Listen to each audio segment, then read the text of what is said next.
I'm going to talk today about shoulder warm-up exercises. You could do these as standalone exercises if you wanted to, kind of as part of your workout. But they're great for warm-ups, especially on pressing days where you're doing any sort of bench press, overhead press, any variation in between. And it's really important that you work out, that you juice up your shoulders a bit.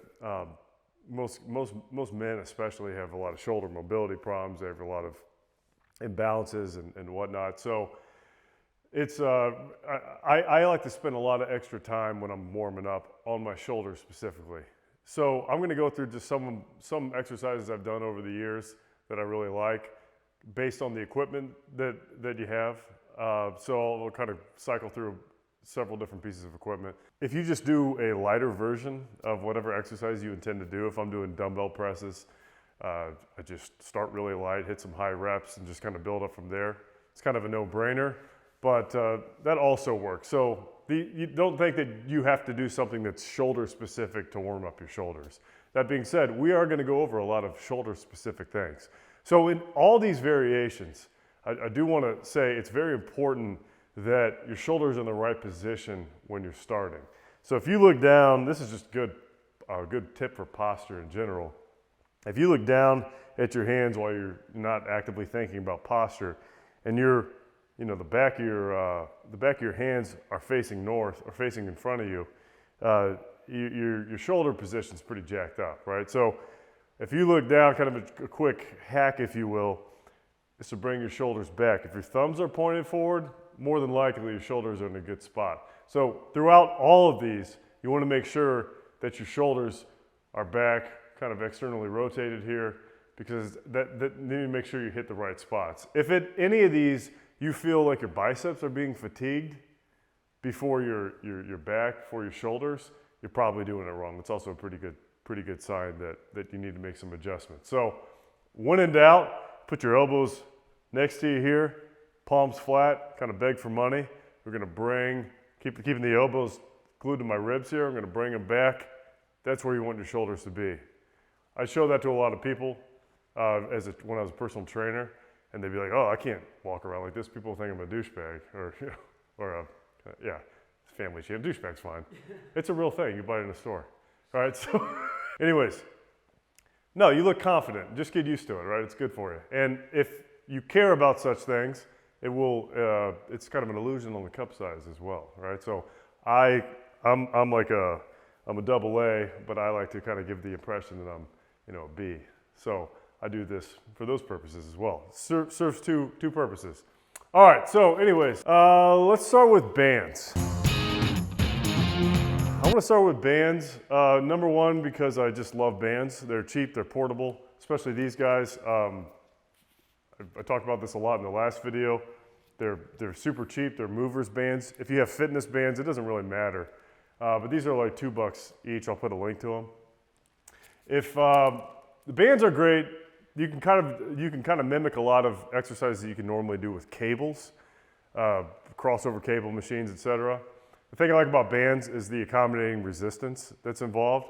So, if I was doing this with a cable, if I was doing this motion here, I would have to be, pulling.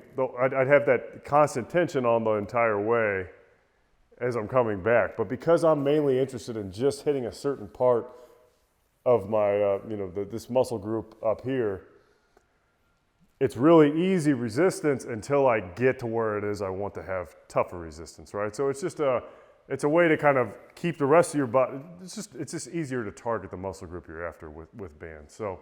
But if you have cables and you want to do every one of these band exercises can be done with cables just the same, and it's certainly not going to hurt you. We'll start off with the good old classic band pull apart. Band pull aparts are wonderful. I got turned on to them by, my buddy Yuri. He was a huge fan of band pull aparts. First one that told me the importance of working your upper back, and then got into a lot of Joe DeFranco's content. And he started swearing by them, band pull aparts. So I'm like, well, I gotta start doing band pull aparts, right? So you have your palms down. This is just a standard version. Palms down, maybe a little bit outside, just depending on the kind of band you're using. And you wanna keep your arms straight And you want to lead with the ulnar side of your hands. Bring it back, and you're actively squeezing your shoulder blades together, right? If somebody had their fingers on my shoulder blades, I would want to bring them together. So that's what I'm doing when I do these pull aparts.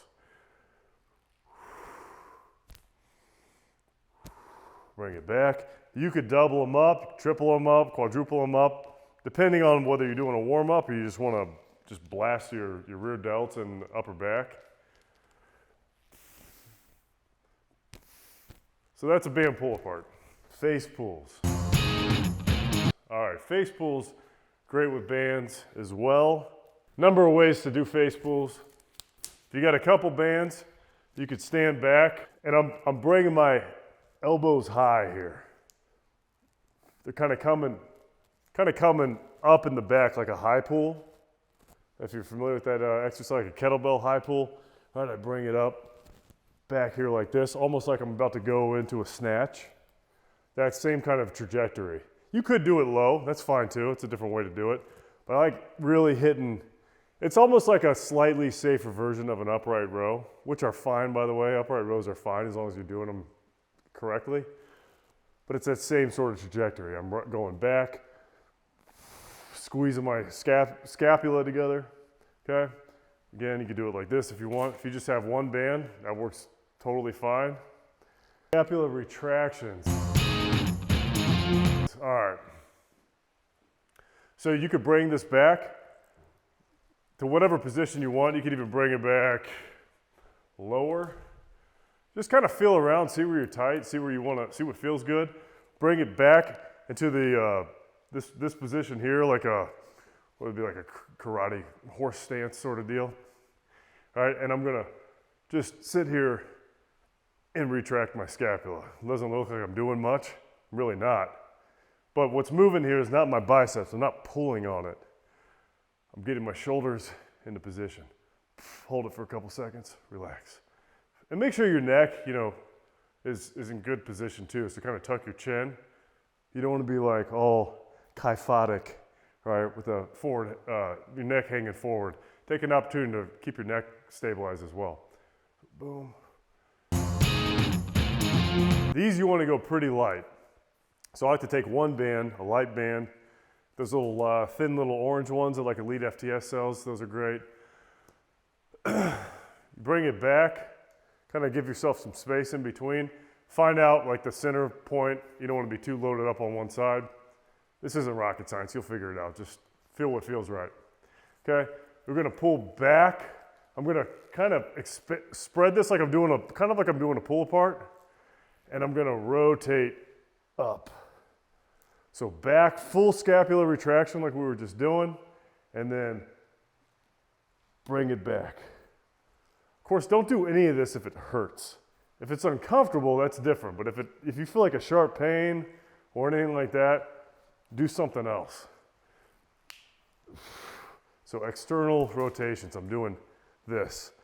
Familiar with like an Americana in jiu-jitsu? I'm basically Americanaing myself with the resistance of a band. Just wrote Meadows on there. John Meadows, very missed in the fitness community. Great wealth of knowledge. You're gonna extend this out. Have your hand about right in front of like center, and you're just going to. It's kind of a band pull apart. It's like a single arm band pull apart, but you get a little more isolation. And I'm gonna again lead with the pinky side here, and my arms relatively straight. Kind of keep this very slight angle. Slight. I had to search for that word for some reason. Okay, and I'm driving back. Okay, I'm keeping this angle the whole time. It's not a tricep exercise. I'm not doing this. Wall walks on here. These aren't actually wall walks, but that's just how I remember it. Actually, I believe I've got this variation from John Meadows as well. I've seen him do it, climb around on the floor, kind of in like a high plank position or on a wall. I've found though that I like using something I can grip a hold of. So basically I'm gonna extend, again, get my shoulders in a good position here. And I'm gonna start high. And I'm not lazy here. I'm not letting my shoulders internally rotate. I'm keeping them back. I'm trying to actively pull this thing apart the whole time. Because if you don't, then you're just kind of sitting here doing this and you just look like an idiot, right? You want to look like an idiot and work your shoulders, right? So I'm squeezing my shoulders back. I just go down hole by hole here. Just as far down as I feel I can go while maintaining this stretch. So I feel right now kind of, what is that, like my teres minor, perhaps? I just like throwing that word around. I think it's cool. It makes me sound kind of smart, right? So you feel the tension as you travel up and down, move in different places. For warm-ups in your shoulders or anything, just do a lighter version or a calisthenics, body weight version of whatever muscle group, whatever pattern you're trying to create. Again, shoulders in good position here. Extend rather. Keep this out. Keep my shoulder blades squeezed together. And I'm just gonna do a push-up. And it's just a lot easier on the elbows, shoulders. Of course, work your way down to the floor or start on the floor, just depends on your fitness level, right? But it's important that you extend that you keep that tension on the shoulders the whole time. And it's just a good way to get some blood flow in as you work your way up, climb up the intensity level. Of course, you could also do this while you're bench pressing, dumbbells. Works great. Behind the neck press. Sometimes when I do my pull aparts, I'll go behind and I'll keep that resistance and go up and down. Down as far as I can go. Dislocates. All right, so I'll do pull apart, go all the way around, get a nice little stretch in the pecs. When I bring it back up, kind of combine all three together. It's a great combination. There's a billion other things you can do with bands. We're gonna move on.